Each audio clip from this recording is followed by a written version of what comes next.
Now, start clapping, guys. Start clapping right now for Jessica. It's all good, Williams.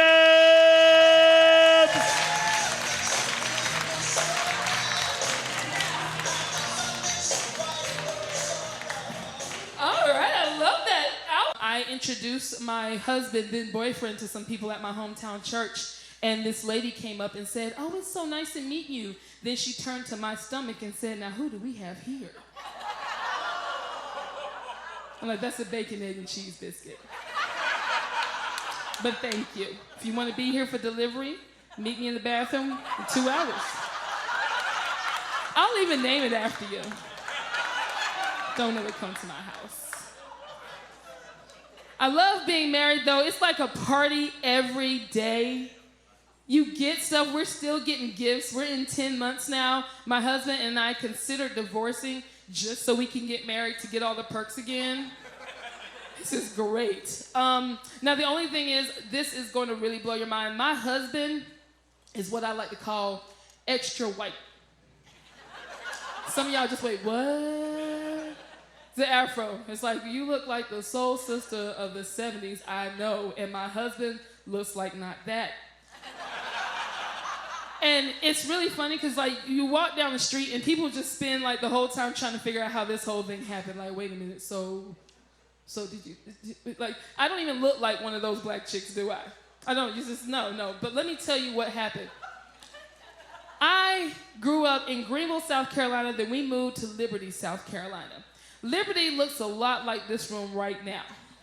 It's like a chocolate chip just floating in the pool of milk. I got to 5th grade, and I was the only one. And I was like, who am I gonna have a crush on? It was Blue-Eyed Jelly that year.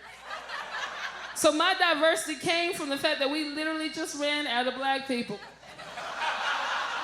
But I've learned some great things like sunscreen. Apparently that's a thing.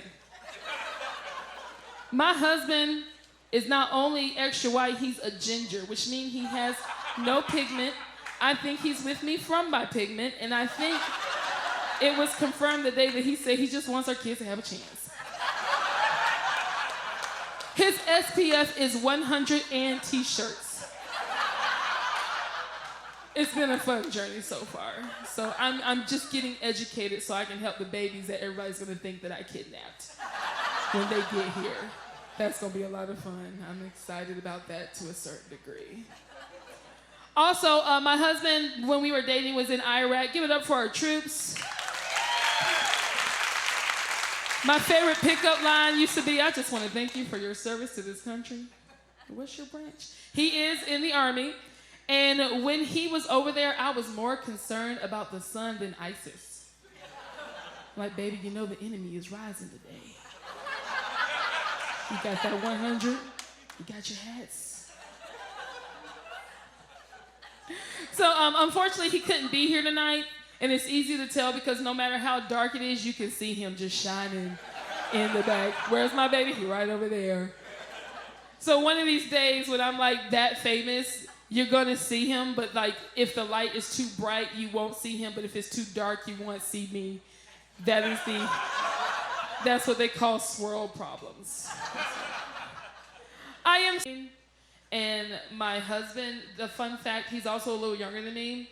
It's not like I'm a cougar, but I'm definitely like a jaguar or a puma or something. And his pet name for me is Grandma. I'm still trying. It doesn't really do it for me. I'm trying. But I do believe that it's also because of, I was never wearing those little ones, okay?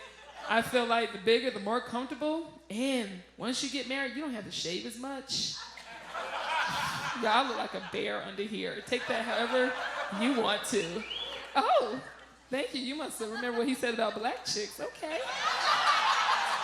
I mean, I already told you what my husband was. Let's just say that once you go chocolate.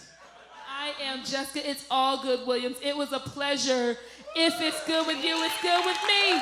If it's not, nobody's asking you in the first place. Have a good night. Thank you, Madlife and Woodstock.